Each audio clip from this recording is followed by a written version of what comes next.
ज्ञानञ्जनशलाकया चक्षुरुन्मीलितं येन तस्मै श्रीगुरवे नमः। नमोऽयं विष्णुपादाय कृष्णपृष्ठाय भूतले श्रीमते भक्तिवेदान्त स्वामिनिति नामिने। नमस्ते सारस्वते देवे गौरवाणी प्रचारिणे निर्विशेष शून्यवादी पश्चात्तदेशतारिणे। नमोऽयं विष्णुपादाय कृष्णपृष्ठाय भूतले श्रीमते जयपताका स्वामिनीति नामिने। नमो आचार्यपादाय निताये कृपाप्रदायिने गौरकथा धामोदय नगरग्रामतारिणे।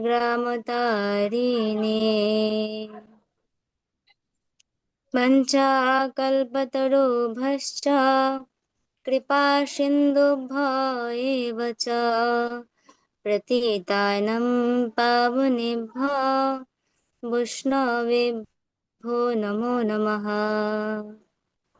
हे कृष्ण करुणा सिन्धु दीनबन्धो जगत्पते गोपेश गोपिकान्त राधाकान्त नमस्तुते। तप्त काञ्चन गौराङ्गी राधे वृन्दावनेश्वरी वृषभानुसुते देवी प्रणमामि हरिप्रिये।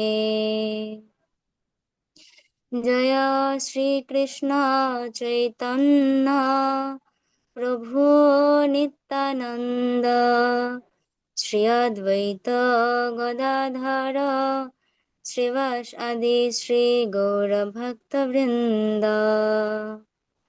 हरे कृष्ण कृष्ण कृष्ण हरे हरे हरे राम राम राम हरे हरे।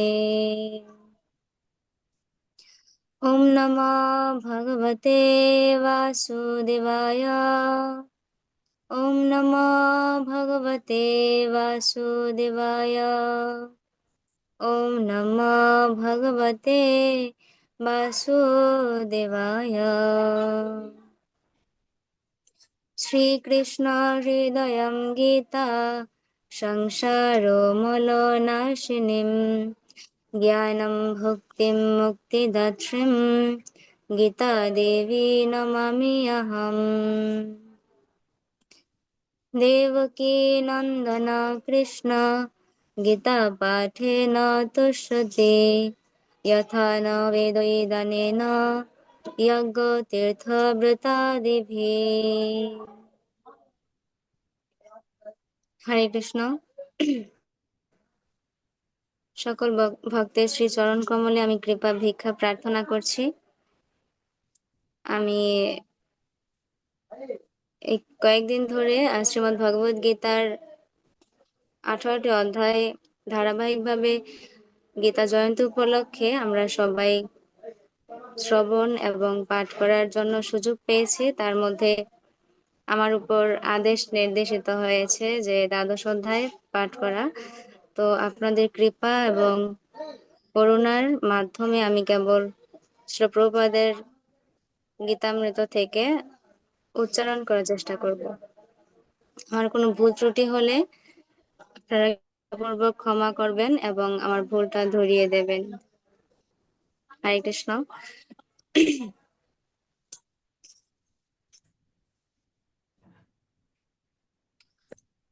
আমরা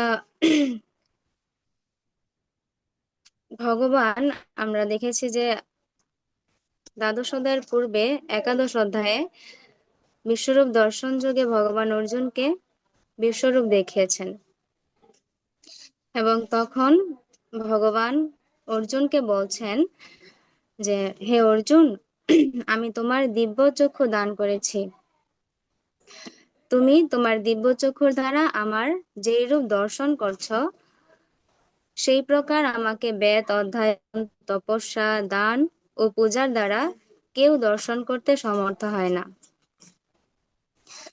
আর এখন আর আরেক হচ্ছে একাদশ অধ্যায়ের 54 নং শ্লোকে ভগবান বলেছেন, ভক্তা তু অনন্যয়া সক্ক অহমেব বিধু অর্জুন জ্ঞেতুম দ্রষ্টুম চ তত্ত্বেন প্রবিষ্টম চ পরন্তপ।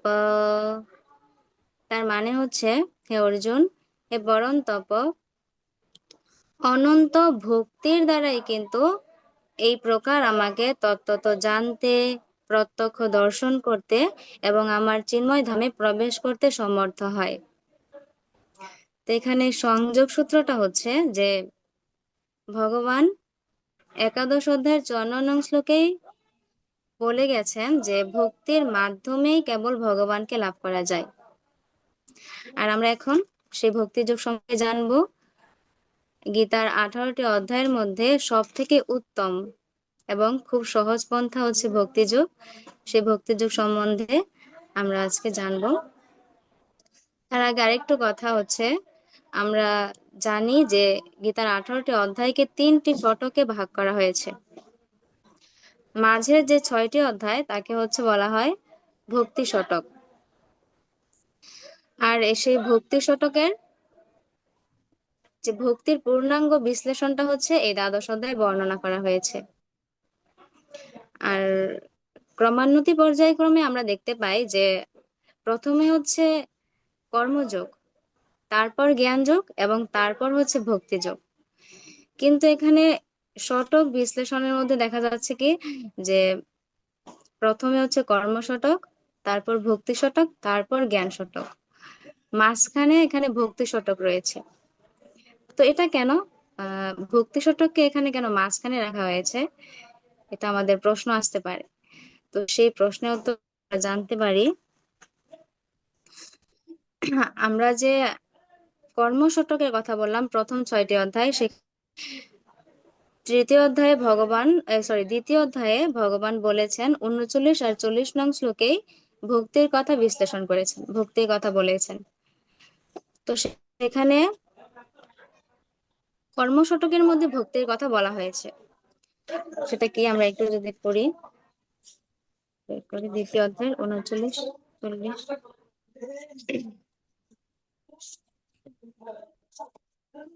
আমি কেবল অনুবাদটা পড়ছি।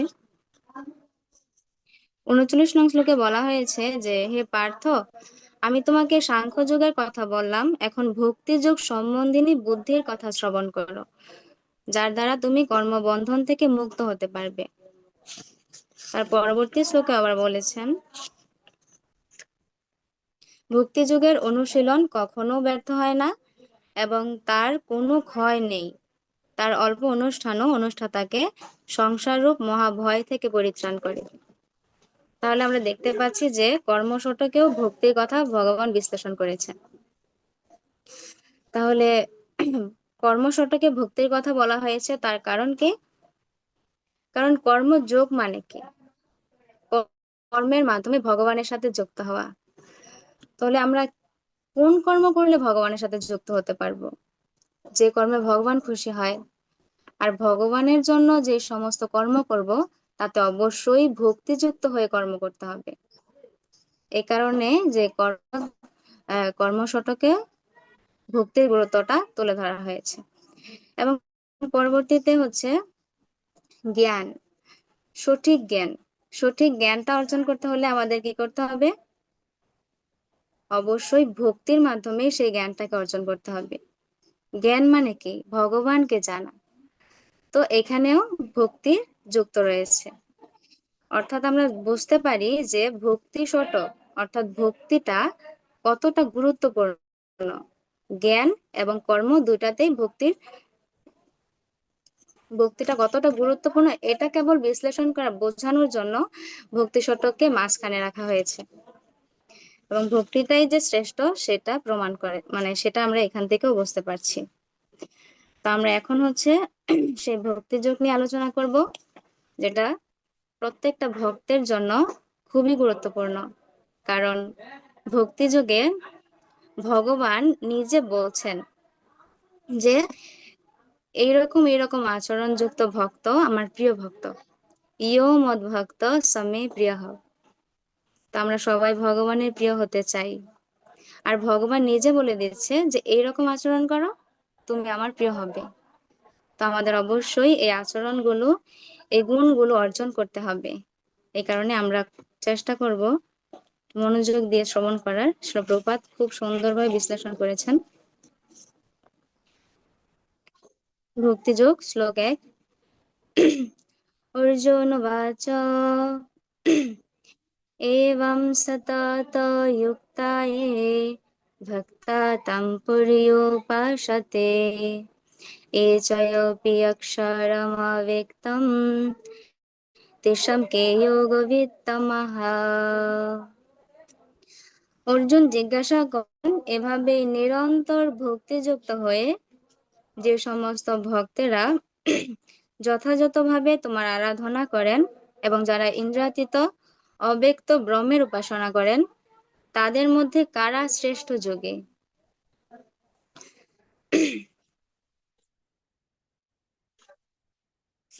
সাধারণত এখানে পারমার্থবাদীদেরকে দুটি ভাগে ভাগ করা হয়েছে। একটি হচ্ছে নির্বিশেষবাদী এবং অপরটি হচ্ছে সবিশেষবাদী। সবিশেষবাদী ভক্তরা তাদের সমস্ত শক্তি দিয়ে ভগবানের সেবায় যুক্ত হয়, আর নির্বিশেষবাদীরা সরাসরি ভাবে শ্রীকৃষ্ণের সেবায় যুক্ত হন না। তারা নির্বিশেষ ব্রহ্ম যা অব্যক্ত তার ধ্যানে মগ্ন হওয়ার চেষ্টা করেন। আমরা এখানে বিশ্বরূপ দর্শন যোগ সেখানেও দেখেছি, একাদশ অধ্যায়ে আমরা আলোচনা করেছি, মানে পড়েছি, জেনেছি যে অর্জুন ভগবানকে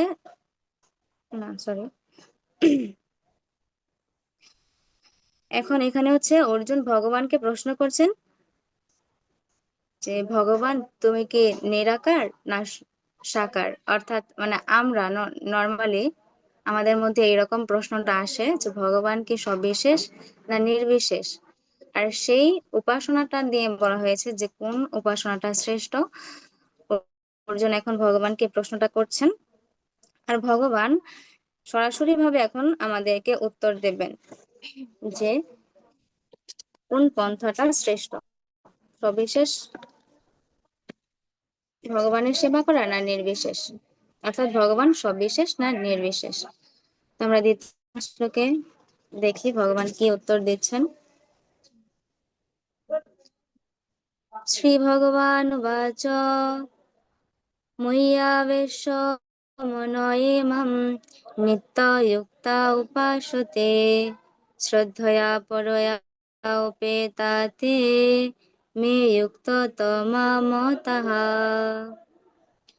শ্রী ভগবান বললেন, যারা তাদের মনকে আমার সবিশেষ রূপে নিবিষ্ট করেন এবং অপ্রাকৃত শ্রদ্ধা সহকারে নিরন্তর আমার উপাসনা করেন, আমার মতে তারাই সর্বশ্রেষ্ঠ যোগী।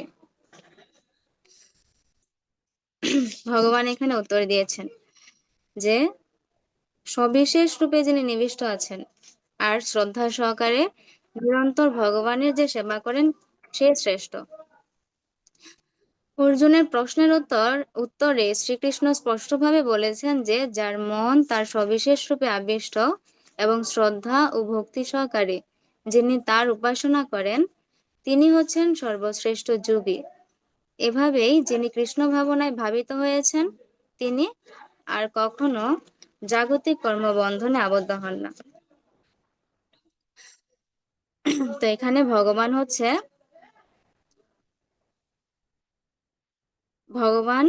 সবিশেষ ব্রহ্মের সবিশেষ ভগবানের সবিশেষ রূপের উপাসনাকে শ্রেষ্ঠ বলে অর্জুনের কাছে উত্তর দিলেন। এটা হচ্ছে প্রত্যক্ষ পন্থা। এখন আমরা হচ্ছে পরবর্তী শ্লোকে পরোক্ষ পন্থায় যে ভগবানকে আরাধনা করা যায় সেটাও জানবো। শ্লোক 3 ও 4। ये तु अक्षरमनिर्देशम् अव्यक्तं पर्युपासते सर्वत्र गमचिन्तं च कुटस्थमचलं ध्रुवम् संनियम्य इन्द्रियग्रामं सर्वत्र समबुद्धयः ते प्राप्नुवन्ति मामेव सर्वभूतहिते रतः। অনুবাদ: যারা সমস্ত ইন্দ্রিয় সংযত করে সকলের প্রতি সমভাবাপন্ন হয়ে এবং সর্বভূতের কল্যাণে রত হয়ে আমার অক্ষর, অনির্দেশ্য, অব্যক্ত, সর্বত্রগ, অচিন্ত, কূটস্থ, অচল, ধ্রুব ও নির্বিশেষ স্বরূপকে উপাসনা করেন, তার শেষে আমাকেই প্রাপ্ত হন। এটা হচ্ছে পরোক্ষ পন্থা ভগবানকে জানার। তাৎপর্য থেকে একটু পড়ি।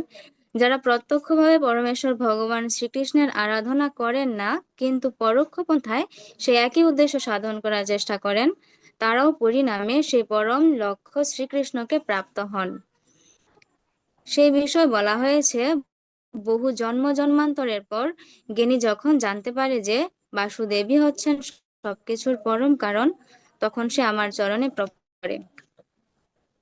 বহু জন্মের পরে কোনো মানুষ যখন পূর্ণ জ্ঞান লাভ করেন, তখন তিনি পরমেশ্বর ভগবান শ্রীকৃষ্ণের চরণে আত্মনিবেদন করেন।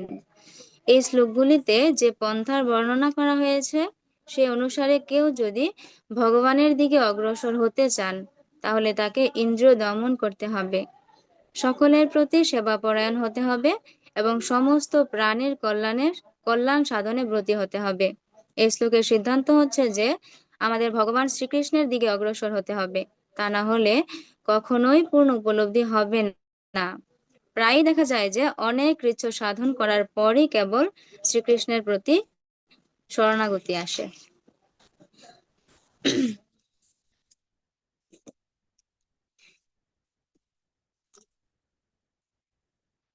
তো এখানে ভগবান বলেছেন অব্যক্তের উপাসনা করার কথা, অর্থাৎ পরোক্ষ পন্থা।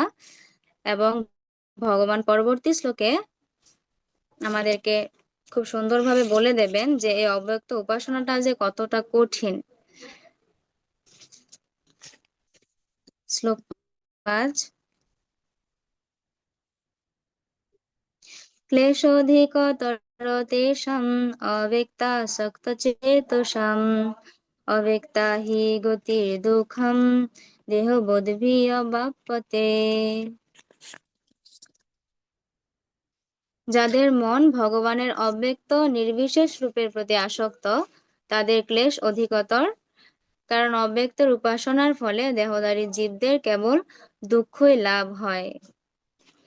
ভগবান এখানে আমাদেরকে বলে দিচ্ছেন অব্যক্তের উপাসনা কতটা কঠিন এবং তার ফলে কেবল দুঃখ লাভ হয়।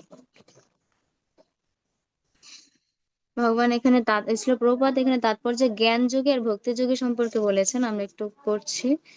যে সমস্ত আধ্যাত্মবাদীরা ভগবানের অচিন্ত, অব্যক্ত ও নির্বিশেষ তত্ত্ব জানবার প্রয়াসী, তাদের বলা হয় জ্ঞান যোগী।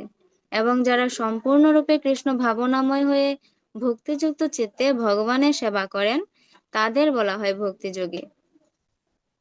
এখানে জ্ঞান যোগ ও ভক্তি যোগের মধ্যে যে পার্থক্য তা স্পষ্টভাবে ব্যক্ত করা হয়েছে।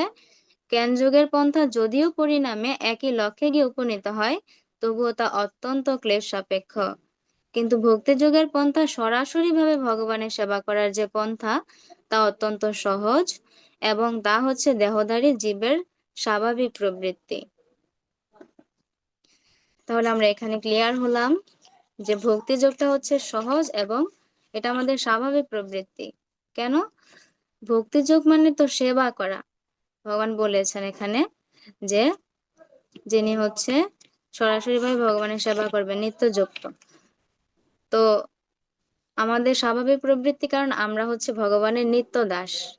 দাসের কাজ হচ্ছে তার প্রভুর সেবা করা। তো আমি যদি স্টুডেন্ট হই, আমাকে পড়াশোনাটা দিলে আমার জন্য হচ্ছে নর্মালি আমি যে ক্লাসে পড়ি সেই ক্লাসের অধ্যয়নটা আমার জন্য স্বাভাবিক। আমাকে যদি কেউ উপরের কোনো ক্লাসের একটা বই দেয় বা কি কোনো ম্যাথ কিছু সলভ করার জন্য বলে, তো সেটা আমার জন্য অনেক কঠিন হয়ে যাবে। তদ্রূপ এই সেবা করা আমাদের স্বাভাবিক প্রবৃত্তি। আমরা আগে ভগবানের কাছে ছিলাম, ভগবানের দাস আমরা। সেবাটা আমাদের জন্য খুবই সহজ। এভাবে আমরা ভগবানকে লাভ করতে পারবো। ভক্তি যোগটা, এই জন্য ভক্তি যোগটাই হচ্ছে উত্তম। পরবর্তী শ্লোকে আমরা ভগবান কিভাবে আমাদেরকে ভবসাগর থেকে উদ্ধার করবেন সেই সম্পর্কে তিনি পরবর্তী শ্লোকে বলবে। শ্লোক 6 ও 7 একসাথে আছে। এতু সর্বাণি কর্মাণি ময়ি সংন্যস্য মৎপরঃ অনন্যেনৈব যোগেন মাম ধ্যায়ন্ত উপাসতে তেষামহং সমুদ্ধর্তা মৃত্যু সংসার সাগরাৎ ভবামি ন চিরাৎ পার্থ ময়ি আবেশিত চেতসাম। যারা সমস্ত কর্ম আমাতে সমর্পণ করে মতপরায়ণ হয়ে অনন্য ভক্তিযোগের দ্বারা আমার ধ্যান করে উপাসনা করেন, হে পার্থ, আমার আবিষ্ট চিত্ত সেই সমস্ত ভক্তকে মৃত্যুময় সংসার সাগর থেকে অচিরে উদ্ধার করি। তাৎপর্য, এখানে স্পষ্টভাবে বর্ণনা করা হয়েছে যে ভগবত ভক্তেরা অত্যন্ত ভাগ্যবান, কেননা ভগবানের কৃপায় তারা অনায়াসে জড়জগতের বন্ধন থেকে মুক্তি লাভ করেন। শুদ্ধ ভক্তির প্রভাবে ভক্ত উপলব্ধি করতে পারেন যে ভগবান হচ্ছেন মহান এবং প্রতিটি স্বতন্ত্র জীবাত্মাই হচ্ছে তার অধীন। প্রতিটি জীবের কর্তব্য ভগবানের সেবা করা, কিন্তু সে যদি তা না করে তাহলে তাকে মায়ার দাসত্ব করতে হয়। কেবলমাত্র শ্রীকৃষ্ণের জন্য আমাদের সমস্ত কর্ম করতে হবে। যে কাজকর্মই আমরা করি না কেন তাতে কিছু যায় আসে না, কিন্তু সেই কাজ কেবলমাত্র শ্রীকৃষ্ণের জন্যই করা উচিত। সেটি হচ্ছে ভক্তিযোগের মানদণ্ড। পরম পুরুষোত্তম ভগবান শ্রীকৃষ্ণের সন্তোষ বিধান করা ছাড়া ভক্ত আর কিছুই কামনা করেন না। তার জীবনের একমাত্র উদ্দেশ্য শ্রীকৃষ্ণকে আনন্দ দান করা, এবং সেই জন্য তিনি সবকিছু ত্যাগ করতে পারেন, যেমনটি কুরুক্ষেত্রের যুদ্ধে অর্জুন করেছিলেন। এই পন্থাটি অত্যন্ত সরল। আমরা আমাদের ব্যক্তিগত কাজকর্ম করে যেতে পারি এবং সেই সঙ্গে হরে কৃষ্ণ কৃষ্ণ কৃষ্ণ হরে হরে, হরে রাম রাম রাম হরে হরে এই মহামন্ত্র কীর্তন করতে পারি। এই অপ্রাকৃত কীর্তন ভক্তকে পরমেশ্বর ভগবানের প্রতি আকৃষ্ট করে। ভক্তি যোগ কতটা সহজ এবং সরল। সরল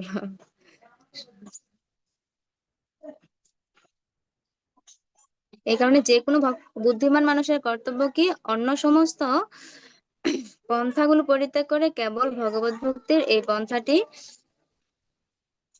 গুরুত্ব সহকারে গ্রহণ করা। আচ্ছা, পরবর্তী শ্লোক 8।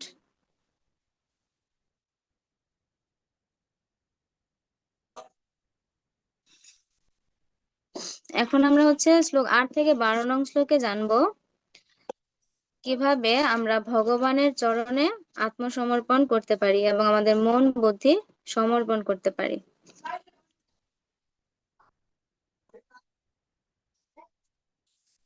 শ্লোক 8।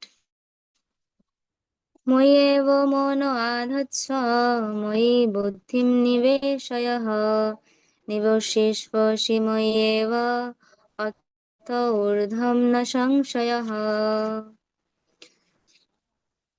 অতএব আমাতেই তুমি মন সমাহিত করো এবং আমাতেই বুদ্ধি অর্পণ করো, তার ফলে তুমি সর্বদাই আমার নিকটে বাস করবে, সেই সম্বন্ধে কোনো সন্দেহ নেই।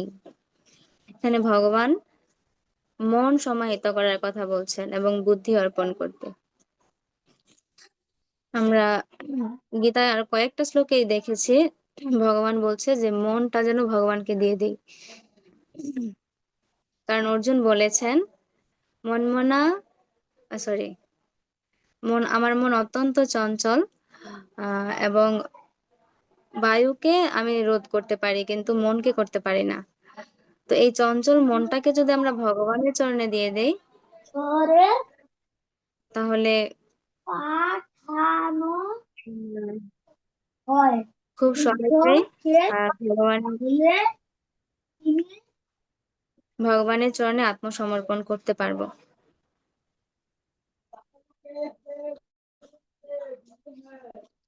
এখন আমরা পরবর্তী শ্লোকে জানবো যদি আমরা মন আর বুদ্ধি ভগবানকে অর্পণ করতে না পারি তাহলে আমাদের কি করা উচিত।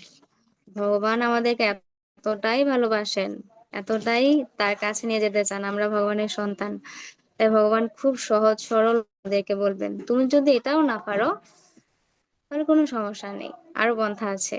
তো আমরা পরবর্তী শ্লোকে জানবো মন এবং বুদ্ধি সমাহিত করতে না পারলে কি করা উচিত।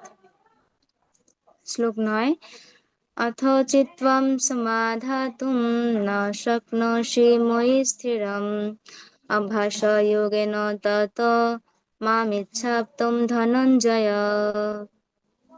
হে ধনঞ্জয়, যদি তুমি স্থিরভাবে আমাদের চিত্ত সমাহিত করতে সক্ষম না হও তাহলে অভ্যাস যোগের দ্বারা আমাকে প্রাপ্ত হতে ইচ্ছা করো। এখন ভগবান বলছেন যে অভ্যাস করো। অভ্যাস মানে তুমি যদি মন আর বুদ্ধি আমাকে অর্পণ করতে না পারো তাহলে অভ্যাস করো।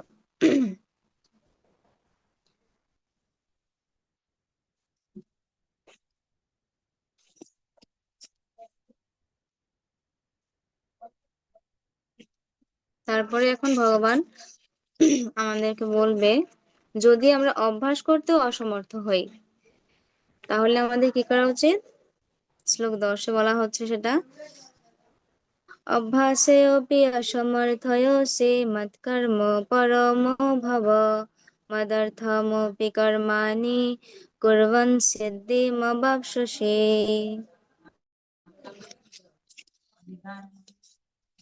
যদি তুমি এমনকি অভ্যাস করতেও অসমর্থ হও তাহলে আমার প্রতি কর্মপরায়ণ হও, আমার জন্য কর্ম করেও তুমি সিদ্ধি লাভ করবে।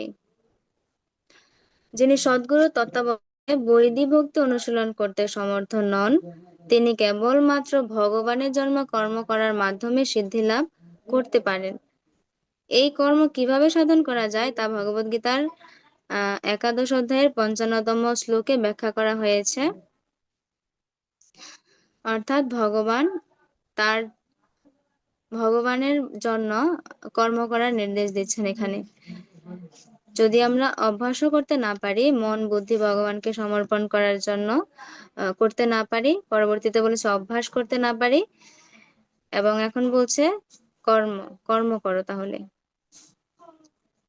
তো পরবর্তী শ্লোকে আমরা জানবো যদি আমরা কর্ম করতে অসমর্থ হই ভগবানের জন্য তাহলে কি করা উচিত। শ্লোক 11 अथैतदप्यशक्तयोषि कर्तुम् मद्योगमाश्रितः सर्वकर्मफलत्येगं ततः कुरु यतत्मवन्। আর যদি তা করতে অক্ষম হও তবে আমাতে সমস্ত কর্ম অর্পণ করে সংযত চিত্তে কর্মের ফল ত্যাগ করো। কারো যদি এই রকমের সমস্যা থাকে যে তার প্রতি উপদেশ দেওয়া হচ্ছে যে তার কর্মের সঞ্চিত ফল কোনো সৎ উদ্দেশ্যে তিনি অর্পণ করতে পারেন।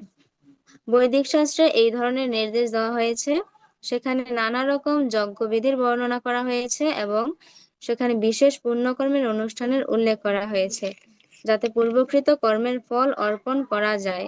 এভাবেই ধীরে ধীরে দিব্য জ্ঞান লাভের স্তরে উন্নীত হওয়া যায়। অর্থাৎ আমরা যদি যে কর্মটাই করি না কেন সেই ফলটা যেন আমরা ভগবানকে অর্পণ করে দেই।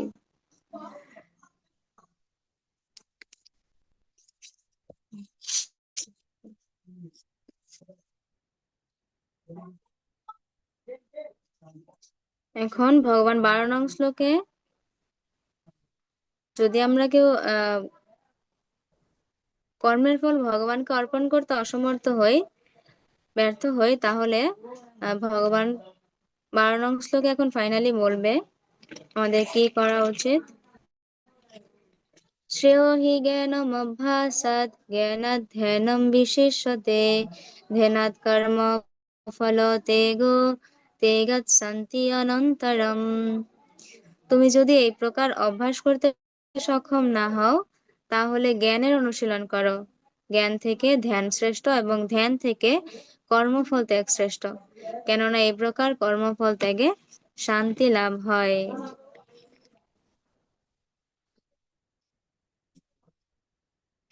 এখানে জ্ঞানের অনুশীলন করতে বলা হয়েছে। তার মানে কি, আপনাদের অবশ্যই মনে আছে যে চৈতন্য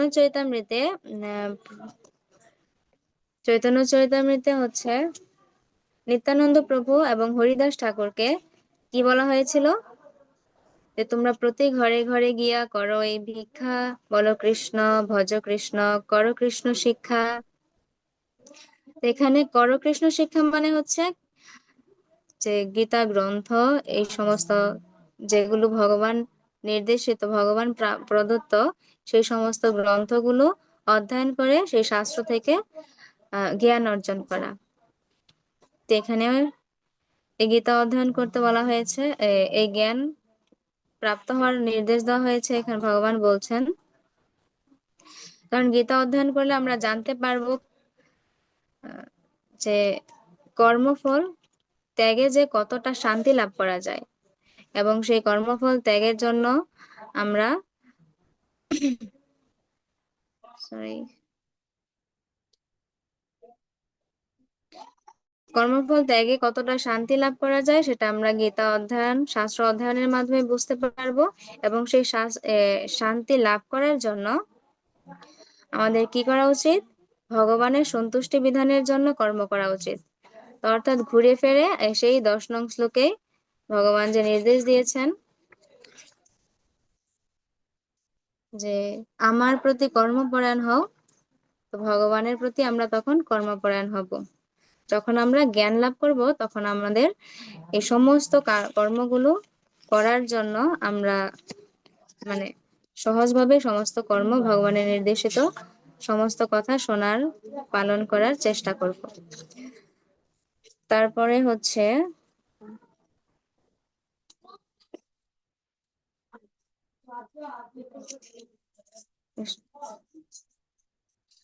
শ্লোক 13 এবং 14।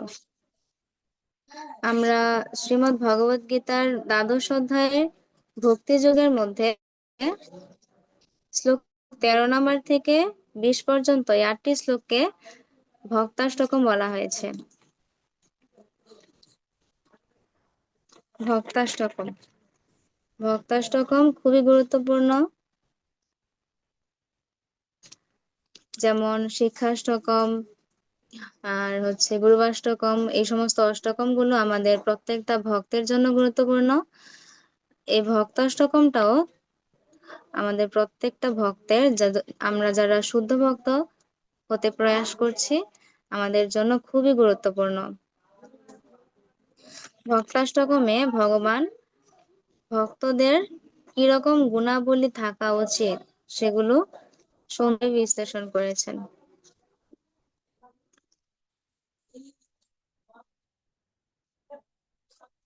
তো আমরা এখন হচ্ছে ভগবানের প্রিয় ভক্ত হওয়ার পন্থাগুলো, গুণাবলীগুলো জানবো। শ্লোক 13 এবং 14।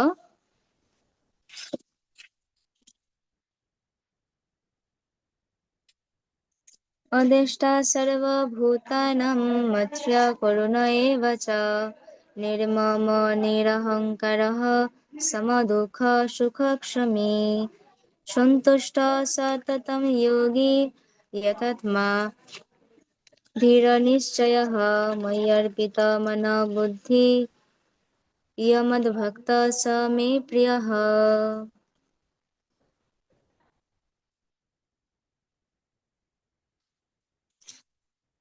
এখানে অনুবাদ: যিনি সমস্ত জীবের প্রতি দেশশূন্য, বন্ধুভাবাপন্ন, কৃপালু, মমত্ব বুদ্ধিশূন্য, নিরহংকার, সুখে ও দুঃখে সমভাবাপন্ন, ক্ষমাশীল, সর্বদা সন্তুষ্ট, সর্বদা ভক্তিযোগে যুক্ত, সংযত স্বভাব, দৃঢ় সংকল্পযুক্ত এবং যার মন ও বুদ্ধি সর্বদা আমাতে অর্পিত, তিনি আমার প্রিয় ভক্ত। প্রথমেই বলা হয়েছে অদ্বেষ্টা, অর্থাৎ দেশ শূন্য। দেশ শূন্য মানে কি? হিংসা থাকবে না কারো প্রতি। তো এটা সর্বপ্রথমে বলা হয়েছে। শ্রীমদ্ ভগবত গীতার আরো কয়েক জায়গায় ভগবান হচ্ছে এই ঈর্ষা, হিংসা, এটা নিয়ে অনেক গুরুত্ব দিয়েছেন। কারণ ভগবান গীতায় বলেছেন যে যে যে ব্যক্তির ঈর্ষা, তাকে তুমি এই জ্ঞান প্রদান করো না। যার ঈর্ষা রয়েছে সে আমার ভগবত ধামে যেতে পারবে না। এভাবে ভগবান ঈর্ষা নিয়ে অনেকবার বলেছেন। আর এই ঈর্ষাটা হচ্ছে এই বদ গুণগুলোর, অর্থাৎ খারাপ গুণগুলোর মধ্যে রাজা। সে আমাদের হৃদয়ে রাজার মতো সিংহাসনে বসে থাকে। আর ঈর্ষাকে যদি আমরা এভাবে রাজার মতো বসিয়ে রাখি, মানে আমাদের হৃদয়ে জায়গা দেই, তাহলে ভগবান সেখানে বসতে পারে না। তো ঈর্ষাটাকে পরিত্যাগ করতে হবে, তাহলে আমরা ভগবানকে খুব সহজেই আমাদের হৃদয়ে স্থান দিতে পারবো। তো হিংসা, হিংসা কেন আসে আমাদের মনে? হিংসা কোথা থেকে আসে? কারণ যখন হচ্ছে আমরা পূর্ণরূপে শাস্ত্র অধ্যয়ন করি না, শাস্ত্রের জ্ঞানটা উপলব্ধি করতে পারি না, তখনই আমরা হিংসা করি। কারণ আমাদের মধ্যে যদি পূর্ণ জ্ঞানটা আসে যে আমি হচ্ছি ভগবানের নিত্য দাস, আমি চিন্ময় আত্মা, তখন আমরা আর প্রত্যেকের মধ্যে হচ্ছে, প্রত্যেকটা জীবের মধ্যে ভগবান আত্মারূপে রয়েছেন। তখন এই জ্ঞানটা যখন আমাদের মধ্যে প্রবেশ করবে, তখন কারো প্রতি হিংসা, বিদ্বেষ, ঈর্ষা এটা কাজ করবে না। তখন সবাইকে আমরা ভগবানের সন্তান রূপে দর্শন করব। তখন আর আমাদের মধ্যে এই অদ্বেষ্টা, অর্থাৎ হিংসা, ঈর্ষা, এইরকম আচরণ, এরকম আহ এইভাবে আমরা তাদেরকে দর্শন করব না। তারপরে বলা হয়েছে এখানে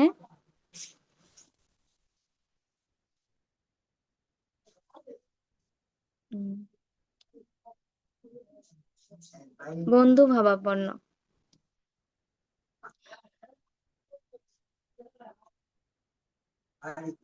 বন্ধু ভাবাপন্ন হতে হবে। তো সব সময় আমরা বন্ধু ভাবাপন্ন হওয়ার জন্য সবার প্রতি, প্রত্যেকটা জীবকে ভালোবাসতে হবে।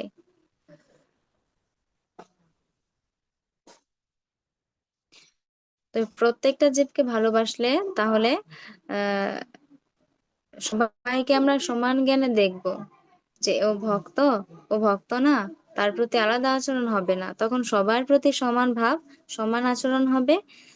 তো আমাদের মনে এই বন্ধু ভাবাপন্ন, এই মৈত্রী ভাবটা আনার জন্য আমরা একটা পন্থা অবলম্বন করতে পারি। আহ সবার প্রতি আমাদের সমান ভাব হয় না। অনেকের প্রতি ক্রোধ হয়, কারো আচরণ ভালো লাগে না, কারো সাথে খারাপ সম্পর্ক থাকে। তো এই সমস্ত যাদের প্রতি হচ্ছে বিদ্বেষ ভাবাপন্নটা আমাদের হৃদয় থেকে আসে, আমরা তাদের একটা লিস্ট করতে পারি। তো লিস্ট করে আমরা কি করতে পারি,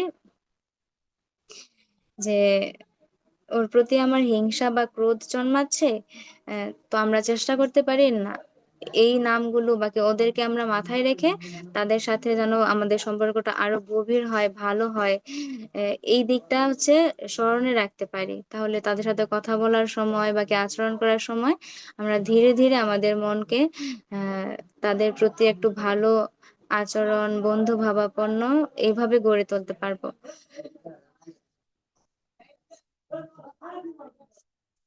কারণ প্রত্যেকের সাথে ভালো ব্যবহারটা খুবই গুরুত্বপূর্ণ। কেন? আহ কারণ কার পকেটে যে আহ গোলক বৃন্দাবনের চাবিটা দিয়ে রেখেছে ভগবান আমার জন্য, সেটা আমি জানি না। এই কারণে সবার সাথেই ভালো ব্যবহার করতে হবে, যেন আহ সবার কাছ থেকে কৃপা গ্রহণ করে আমি ভগবানের কাছে যেতে পারি। এটা আমাদের মনে রাখতে হবে।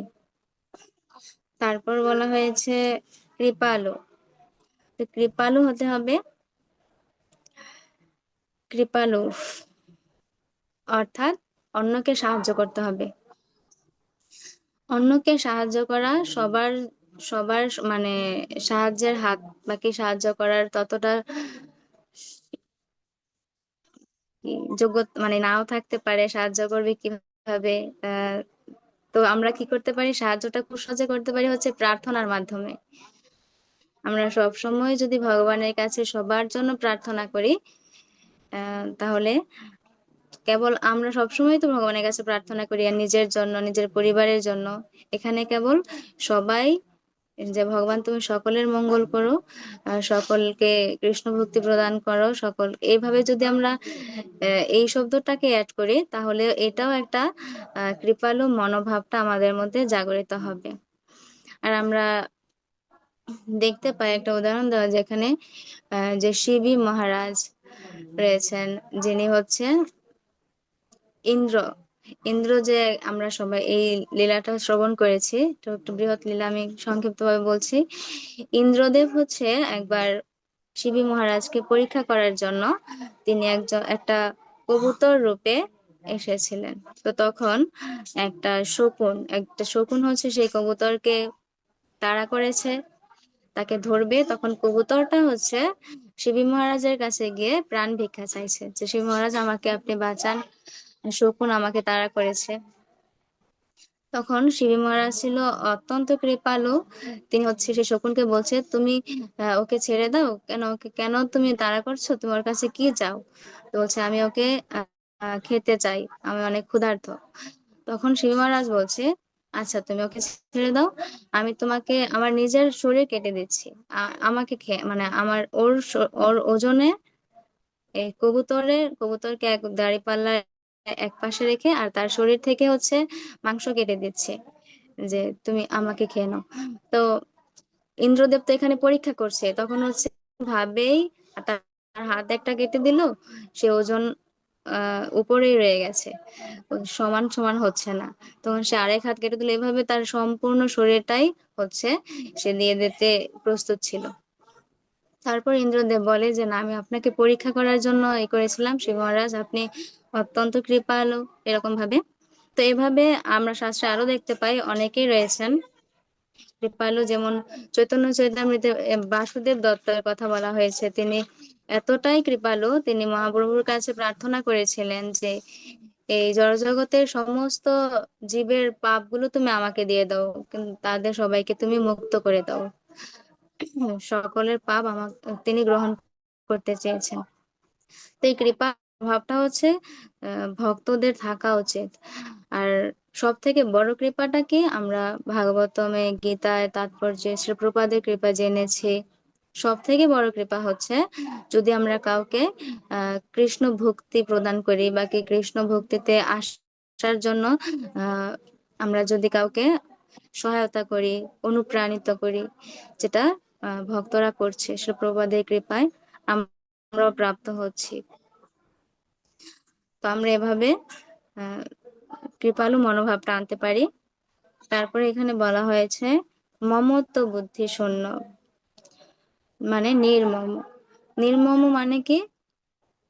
নির্মম মানে হচ্ছে যে মম ভাবটা থাকবে না, মানে আমার, যে এই সন্তান আমার, এই স্ত্রী আমার, পুত্র আমার, এইভাবে যে আমার মনোভাবটা, এটা ত্যাগ করতে হবে। আমার মনোভাবের জন্য আমরা ভক্তি থেকে অনেক দূরে চলে যেতে পারি। তো অনেক উদাহরণ রয়েছে, যেমন ভরত ভরত রাজা ভরত মহারাজ কি করেছিলেন, তিনি একটা হরিণ শিশুর প্রতি আকৃষ্ট হয়েছিলেন। তা আমার কাছে এই হরিণ শিশুটা আমার সন্তানের মতো, নিজের সন্তানের মতো পালন করতো। তো এই আমিত্ব ভাব, এই হরিণ আমার, তাই তার প্রতি মায়ার জন্য তিনি হচ্ছে পরবর্তীতে আবার হরিণ জন্মপ্রাপ্ত হয়েছে, আমরা সবাই এটা জানি।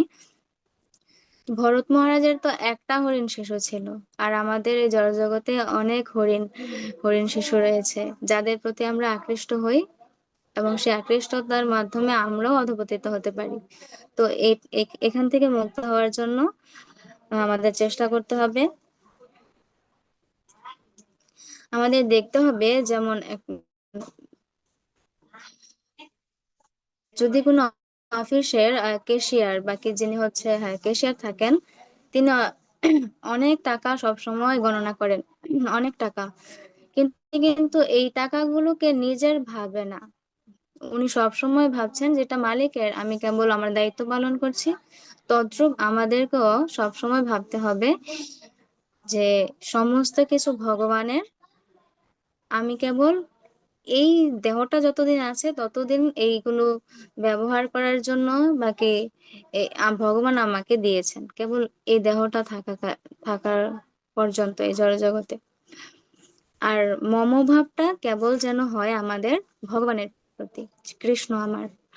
তাহলে আমরা খুব সহজেই নির্মম হতে পারবো। তারপর নিরহংকার। নিরহংকার মানে কখনো অহংকার করা যাবে না।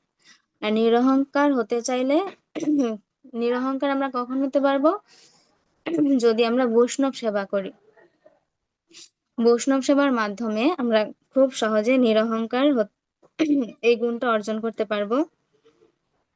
মন, বুদ্ধি এবং অহংকার এই তিনটাকে আমরা কিভাবে ভক্তিতে যুক্ত করতে পারি? যদি আমরা মনকে সবসময় হরিনামে যুক্ত রাখি, সবসময় হরিনাম করি, তাহলে মন হচ্ছে ভগবানের চরণে নিবদ্ধ হবে। এবং বুদ্ধি কিভাবে? যদি আমরা শাস্ত্র অধ্যয়ন করি। এবং অহংকার হচ্ছে বৈষ্ণব সেবার মাধ্যমে। তো এভাবে আমরা নিরহংকার হতে পারবো। তারপরে বলা হয়েছে সুখে ও দুঃখে সমভাবাপন্ন। সুখে ও দুঃখে সমভাবাপন্ন, এই এই গুণটা আমরা অর্জন করতে পারবো কিভাবে? যদি আমরা সবসময় স্মরণে রাখি যে আমি যে ভৌতিক জগতে রয়েছি, এই ভৌতিক জগৎটা হচ্ছে কারাগার সদৃশ। এখানে কারাগারে তো কেউ সুখে থাকে না। আমরা যদি কারাগারে থেকে আমরা চাই যে কেন এখন আমাকে ভালো ভালো প্রসাদ দেওয়া হলো না, আমার প্রিয় প্রসাদ এটা ছিল, এখন এখানে কেন তাহলে এটা বোকার মতো হবে যে কারাগারে আমার ইচ্ছা মতো সবকিছু হবে না। সেখানে আমি শাস্তি পাওয়ার জন্য এসেছি, যাব মানে কারাগারে এসেছি। তো এখানে যেগুলো আছে সেগুলোতে আমাকে খাপ খেয়ে নিতে হবে। তদ্রূপ এই জড়জগৎটা হচ্ছে কারাগার সদৃশ। এখানে যদি আমরা আমাদের নিজেদের ইচ্ছা মতো চাই আর না পেলে কষ্ট পাই, তাহলে এটা একটা বোকার মতো কাজ হবে। তো আমাদের সবসময় এটাই স্মরণে রাখতে হবে যে এটা ভৌতিক জগৎ, এটা কারাগার সদৃশ, এখানে দুঃখ পাবো, এটা স্বাভাবিক। তাহলে হচ্ছে সুখে আর দুঃখে আমরা সবসময় সমভাবাপন্ন থাকতে পারবো। তারপরে বলা হয়েছে ক্ষমাশীল। ক্ষমা গুণটা ভক্তদের জন্য খুবই গুরুত্বপূর্ণ। মনুসংহিতায় বলা হয়েছে, একটা শ্লোক রয়েছে, নারীস্ব নারীস্ব আবরণম রূপম, রূপস্য আবরণম গুণম, গুণস্য আবরণম জ্ঞানম, জ্ঞানস্য আবরণম ক্ষমা। তার মানে হচ্ছে নারীদের আবরণ রূপ, কিন্তু এখন তোমার রূপ আছে, আহ যদি তোমার রূপ আছে কিন্তু তোমার গুণ নেই, তাহলে সেই রূপের কোনোই হলো না। কিন্তু যদি তোমার গুণ আছে কিন্তু তোমার জ্ঞান নেই, তো সেই গুণেরও কোনো মূল্য নেই। এবং সে যদি তোমার জ্ঞান আছে কিন্তু তুমি ক্ষমাশীল নও, তাহলে তোমার সেই জ্ঞানেরও কোনো কাজ হবে না। তদ্রূপ ক্ষমাটা খুবই গুরুত্বপূর্ণ, ক্ষমাশীল হতে হবে। আমরা শাস্ত্রে অনেক দেখতে পাই যারা শুদ্ধ ভক্ত, শ্রেষ্ঠ ভক্ত ছিলেন, যারা ক্ষমা করে দিয়েছেন, তার এত বড় বড় কষ্ট প্রাপ্ত হওয়ার পরেও। তার মধ্যে রয়েছে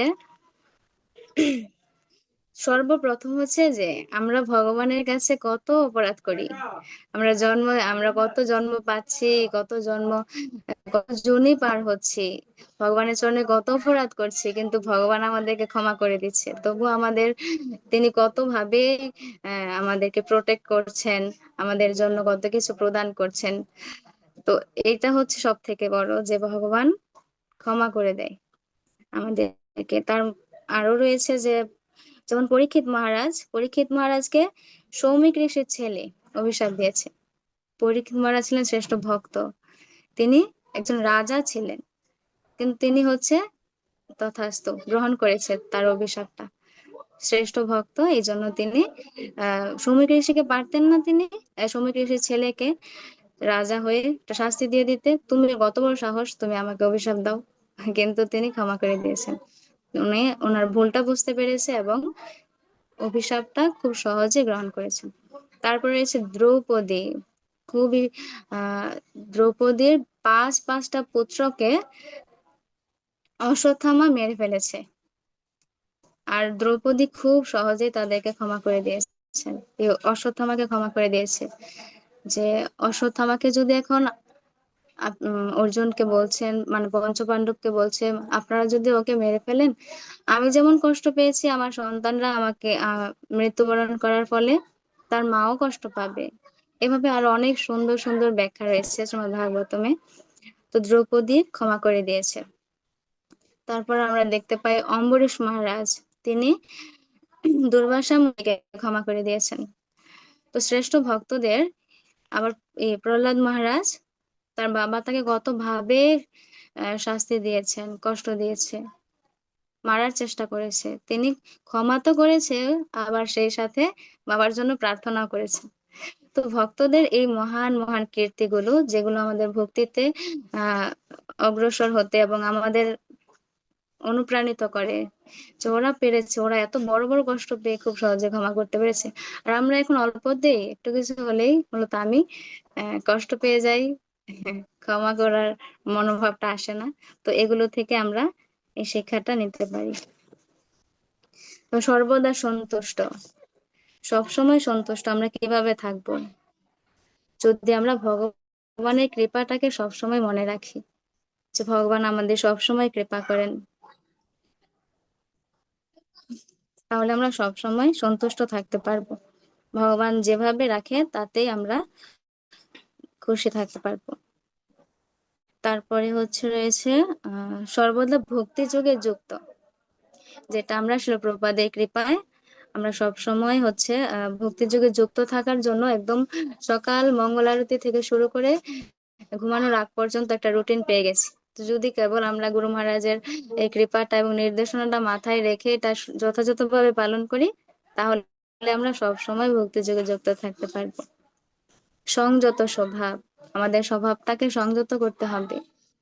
যেগুলো গুরু মহারাজ চান, যেগুলো প্রপাত যে নির্দেশ দিয়েছে, সেগুলোতেই শুধু আমাদেরকে আবদ্ধ করে রাখা, ভক্তি যোগের মাধ্যমে এবং সেই নিয়ম শৃঙ্খলার মধ্যে রাখা, তাহলে আমাদের স্বভাবগুলো সংযত হয়ে যাবে।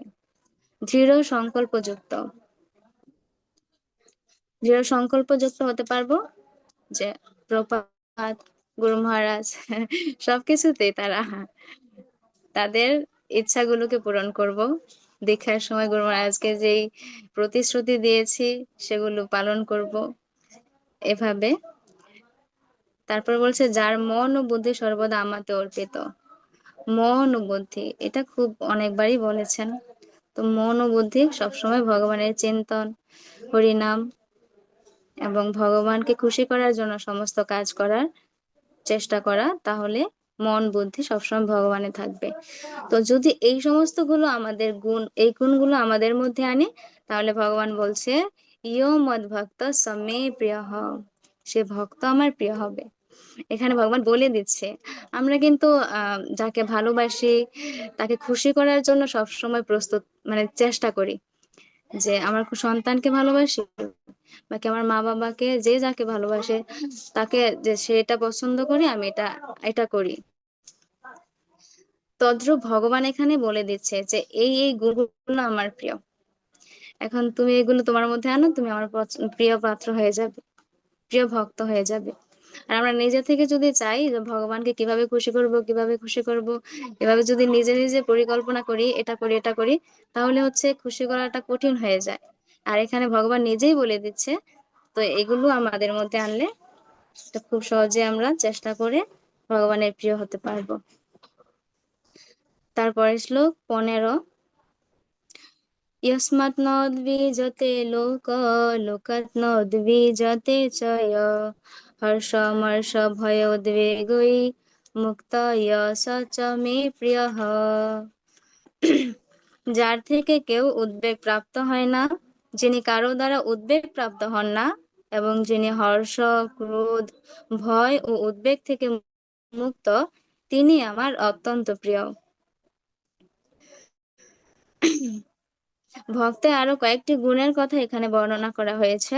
ভক্ত কখনো কারো দুঃখ, উৎকণ্ঠা, ভয় অথবা অসন্তুষ্টের কারণ হয় না।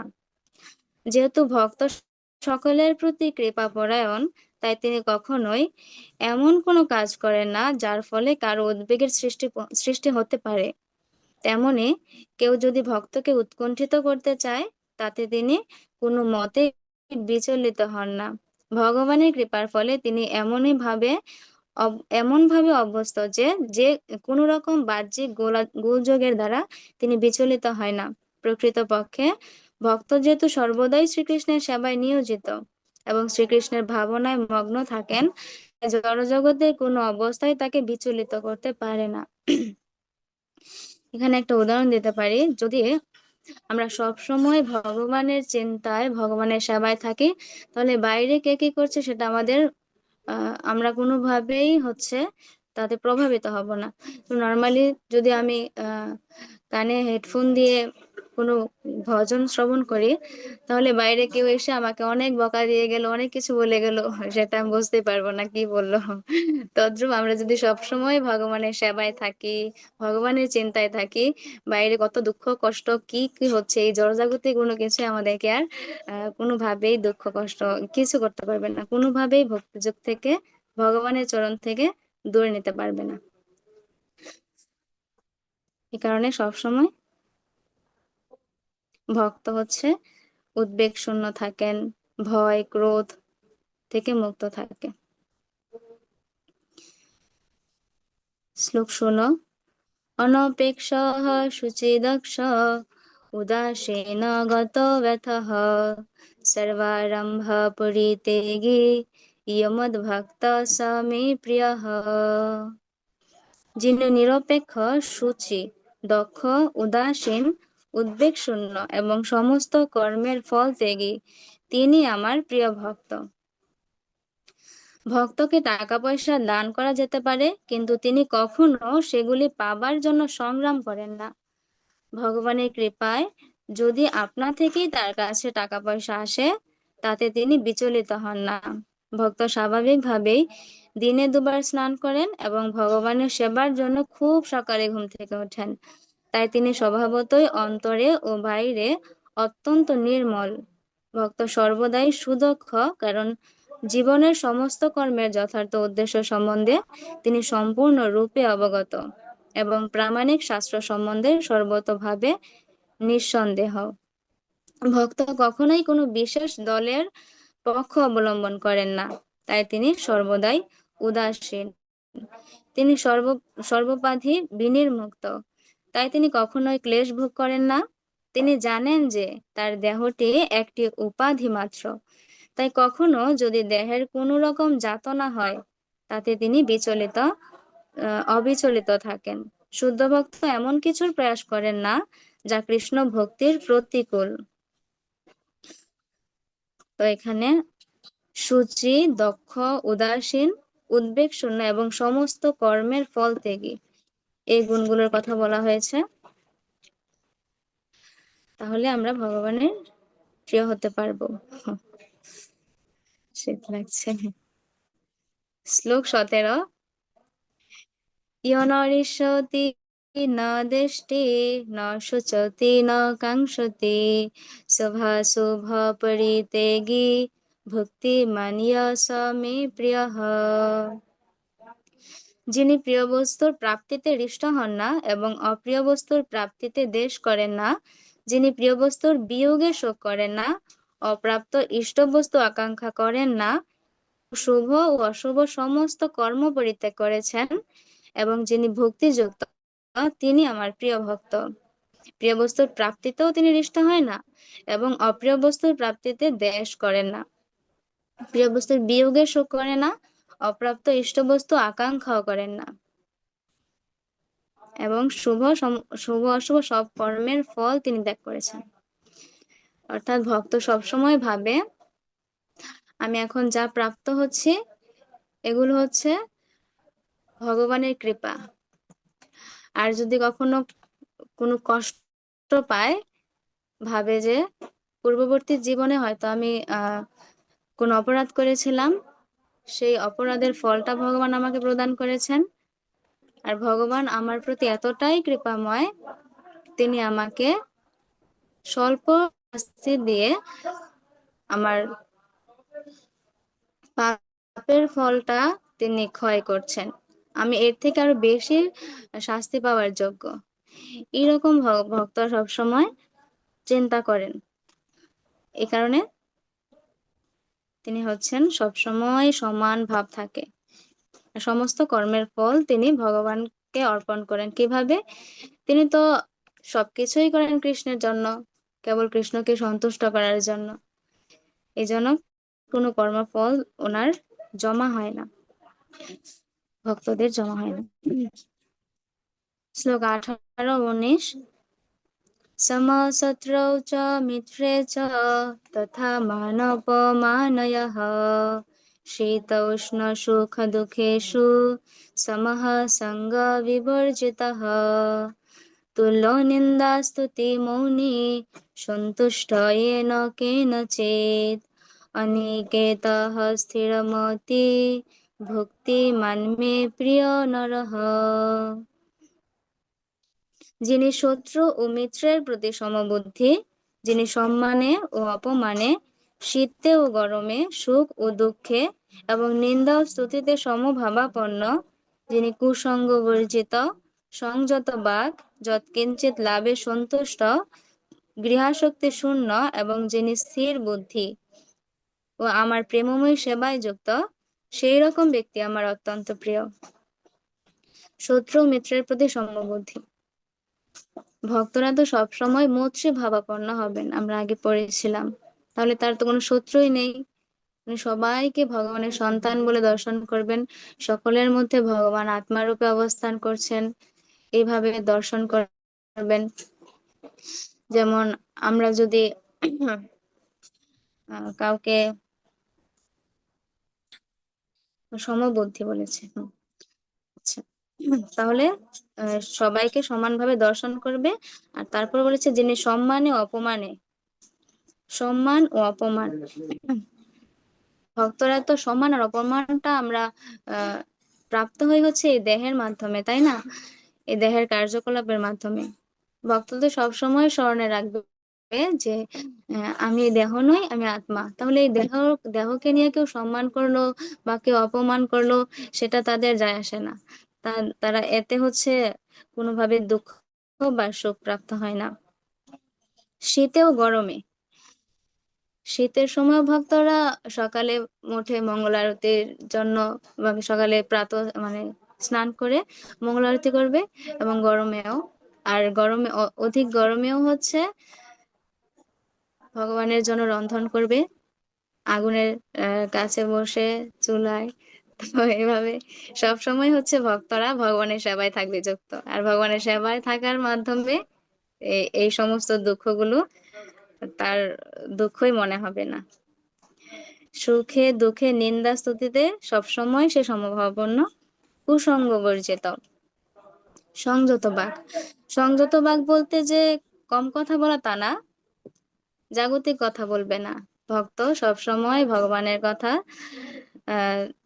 ভগবানের কথা যত বেশি বলতে পারে সমস্যা নেই, কিন্তু অন্য সমস্ত কথা না বলে, অন্য সমস্ত কথা থেকে সবসময় জড়জাগতিক কথা থেকে ভক্ত সবসময় দূরে থাকে। আর যৎকিঞ্চিত লাভে সন্তুষ্ট, যতটুকু সে পায় সন্তুষ্ট থাকে। ওই যে ভগবানের কৃপা বলে গ্রহণ করে সবকিছু, এজন্য সবসময় সে সন্তুষ্ট থাকেন। গৃহাসক্তি শূন্য হবে এবং তার বুদ্ধি স্থির বুদ্ধি হবে, চঞ্চল হবে না।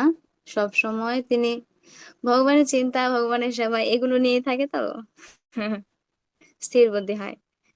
তো এভাবে ভক্ত, এইরকম ভক্তরা ভগবানের অত্যন্ত প্রিয়। তারপর সর্বশেষ শ্লোক 20,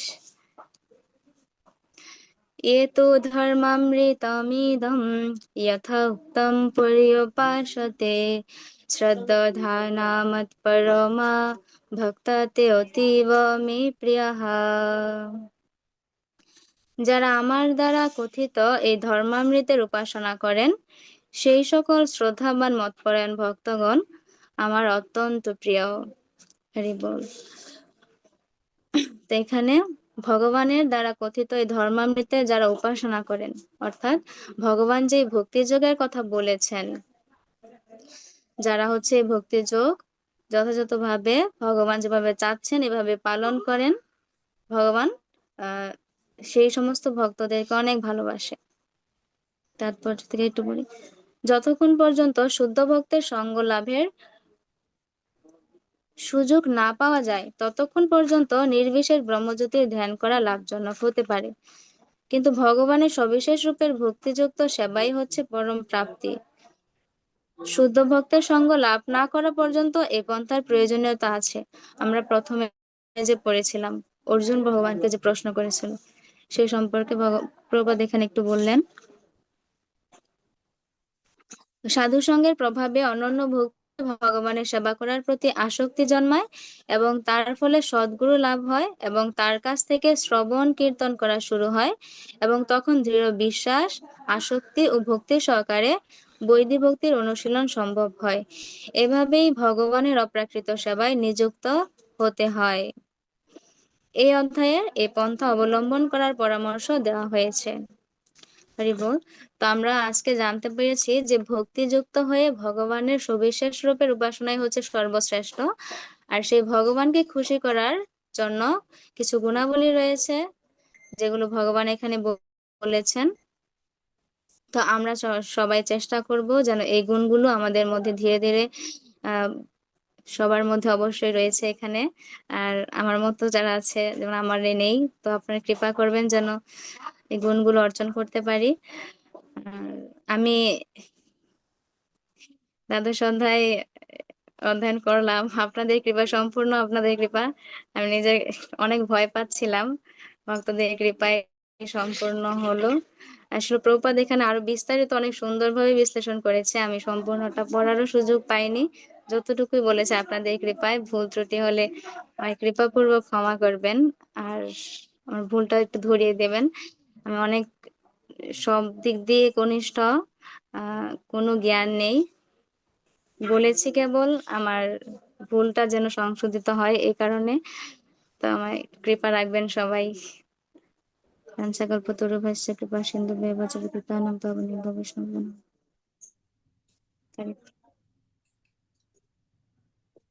হরে কৃষ্ণ। কারোর কোনো মন্তব্য আছে কিনা? আমার মনে হয় দুই একটা ছোটখাটো প্রশ্ন করলে হতে পারে, কিংবা হয়তো প্রশ্ন ঠিক মতো জবাব জানি না। হরে কৃষ্ণ। হ্যাঁ, হরে সবাই কৃষ্ণ। ও, হরে কৃষ্ণ। আপনি হ্যাঁ, বলেন আচ্ছা আগে, মা, মাতাজি আপনি আগে হ্যাঁ, বলেন, তারপরে আমি বলবো। না না বলুন আপনি মাতাজি, আমার আচ্ছা একটু বলছি, আচ্ছা বলেন। আমার হৃদয়টা জুড়িয়ে গেল একদম, খুবই খুবই খুবই ভালো লেগেছে। আহ মনোমুগ্ধকর। এক হচ্ছে মাতাজির শ্লোক উচ্চারণ এত সুন্দর, এত সুন্দর। আবার ওনার ভয়েসটা তো একদম ভক্তিমতী, চেহারাটাও ভক্তিমতী। আর মাতাজিকে জুনিয়র বলেছেন প্রভু, এই জন্য আমি একটু প্রতিবাদ করব যে এত অল্প বয়সে যার এত স্বীকৃতি, সে অনেক অনেক অনেক বেশি সিনিয়র, অন্তত আমার থেকে।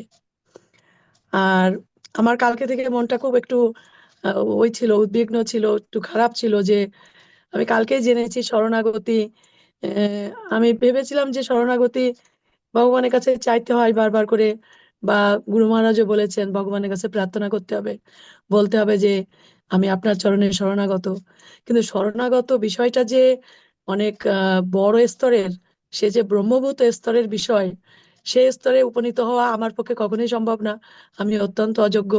যদি কৃষ্ণ কৃপা করেন, তো যদি কখনো ভগবানের চরণে শরণাগত হতে পারি, তো মাতাজির এই ভক্তিযোগ আহ দ্বাদশ অধ্যায়, এটা এটা থেকে যে ভক্তাষ্টকমের যে ব্যাপারগুলি উনি এত সুন্দর করে বিশ্লেষণ করেছেন, যেটা অনেকটা আহ মানে যেটা ভক্তদের হতে হয়, যে আশাবন্ধ, সেই আশাবন্ধটা আহ দিয়েছি। আমি আশা করছি যে, হ্যাঁ, আশা করছি আমি যে হ্যাঁ, চেষ্টা করলে হতেও পারে। আমি মানে আপনাদের কৃপায়, ভগবান কৃপা করলে হতেও পারে, শরণাগতি আমার মধ্যে আসতেও পারে। এই আমি মানে মানে এই বিষয়টা আমার কাছে বোধগম্য হয়েছে, এবং আমার অত্যন্ত ভালো লেগেছে যে মাতাজি খুব সুন্দর করে করেছেন। আর এর সাথে আরেকটা কথা বলবো, আমি দেখতে পাচ্ছি পুষ্প মুকুন্দ দাস প্রভু অনেকদিন পরে রাধাকুণ্ড থেকে জয়েন করেছেন। আমি আমার একটা প্রশ্ন আমি তার কাছে রেখে যাই, যে তিনি যে রাধাকুণ্ডে আছেন, তিনি আমাদের জন্য ভক্তি অনুপ্রেরণামূলক কি মেসেজ দিবেন, এই প্রশ্ন রেখে আমি নিরালা রাধা দেবী মাতাজিকে কিছু বলার জন্য অনুরোধ করছি। হরে কৃষ্ণ, প্রণাম।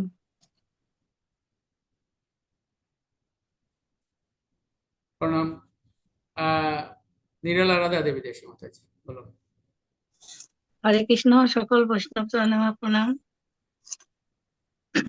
হরে কৃষ্ণ প্রভু, মাতাজি আমার অনেক মনের কথা আগেই বলে দিয়েছেন, সুতরাং মাতাজির সঙ্গে আমি সহমত পোষণ করছি।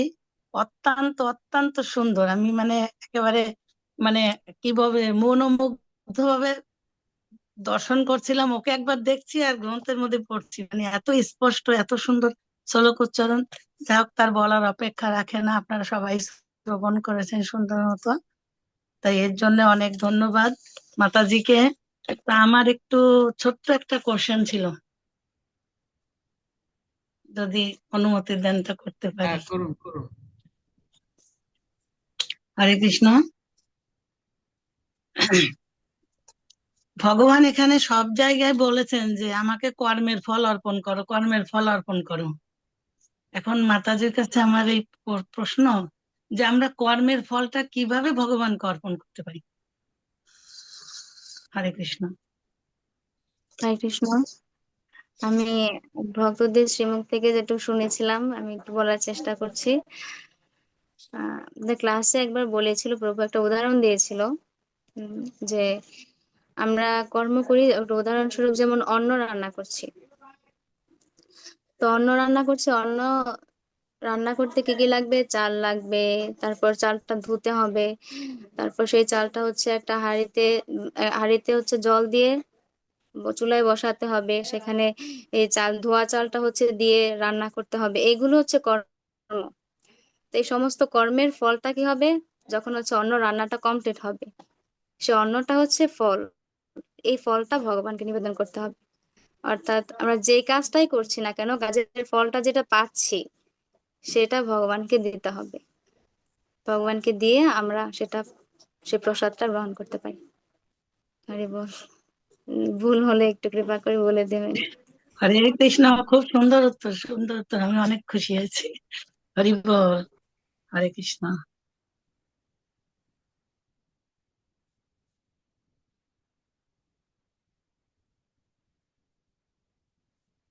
হ্যাঁ, আর আর মিনু মাতাজি, মিনু মাতাজি কথা বলুন। হরে কৃষ্ণ, প্রণাম, সকলের চরণে অনন্ত কোটি প্রণাম। আজকে সবার মুখটা হাসি হাসি, খুশিতে সবার মুখ হাসি হাসি আজকে। কারণ আমাদের মা আজকে এত সুন্দর ক্লাস নিয়েছে, মানে অন্তর থেকেই হাসিটা বেরিয়ে যাচ্ছে, এবং সবার মুখের চেহারাটা মনে হচ্ছে আজকে পাল্টে গেছে, সুন্দর, এবং অনেকে জয়েন করেছে, অনেক সুন্দর হয়েছে। আর আমার কোশ্চেনটা তো মা রাধা নিরালা মা কোশ্চেনটা করে ফেলেছেন, তা আমি উত্তরটা পেয়ে গেছি, এবং উত্তরটা অনেক অত্যন্ত সুন্দর হয়েছে। দুটো উদাহরণ দিয়েছেন, খুব সুন্দর। মা আরো গুরু গোবিন্দের কৃপা আছে, মা চর্চা করলে অনেক অনেক অনেক আগেই বলেছি, অনেক ভালো অনেক অন্য স্তরে উঠতে পারবে এবং অনেক বড় ভক্ত আমার। আমি তো বলি আমি তার নখের যোগ্যও নই, কিছুই জানি না। আমি তো শিখবো, মায়ের কাছ থেকে অনেক শিখবো, পাবো আমরা আশা করছি। হরে কৃষ্ণ, কৃপা আশীর্বাদ থাকুক, গুরু মহারাজের কৃপা তো আছে, সকলের কৃপা আশীর্বাদ বর্ষিত হোক। হরে কৃষ্ণ, হরি বল, প্রণাম সকলের চরণে। আহ, হরে কৃষ্ণ। আলোক প্রভু গৌণিতা দাস। প্রণাম। হ্যাঁ হ্যাঁ, বলুন বলুন বলুন বলুন। আমি যখন এই দেখলাম স্ক্রিনে যে আজকে সুস্মিতার পার্ট, আমি তো ইয়েই ছিলাম যে আজকে আমার শুনতেই হবে। আমি সবসময় ভাবি যে এত ছোট বয়সে সুস্মিতা কিভাবে এত এত ইয়ে করতে পারে। আর এটা মানে বোঝা যায় যে এত কম বয়সে যখন মানুষ এতটা এগিয়ে যাবে, তাহলে এরা কোথায় পৌঁছাবে। এটা আমার কাছে খুব মানে ইয়ে লাগে, ভালো লাগে। যে আমি একদিন একটা ইয়াতে দেখছিলাম যে একজন ভক্ত 29 বছর বয়সে সে ভক্তি বৈভব শেষ করছে। আমার মনে হয় সুস্মিতার দ্বারা এটা সম্ভব। যে এটা অনেক একটা খুব মানে স্পেশিয়াস, মানে গুরু মহারাজ এটা শুনে একদম এত অবাক। তো সুস্মিতার জন্য আমাদের সবার কৃপা আশীর্বাদ, অনেক ভালোবাসা যে সুস্মিতা এটা করতে পারবে। আমাদের তো সেই বয়স সেই ইয়াটা নেই, কিন্তু ওর আছে। এটা আমার কাছে খুব ভালো লাগে। আর অনেক ভালো লাগছে, অনেক কিছু শিখছি আজকের ইয়া থেকে। যে যেমন ভক্ত অষ্টকম, এই বিষয়টা ওইভাবে জানা ছিল না।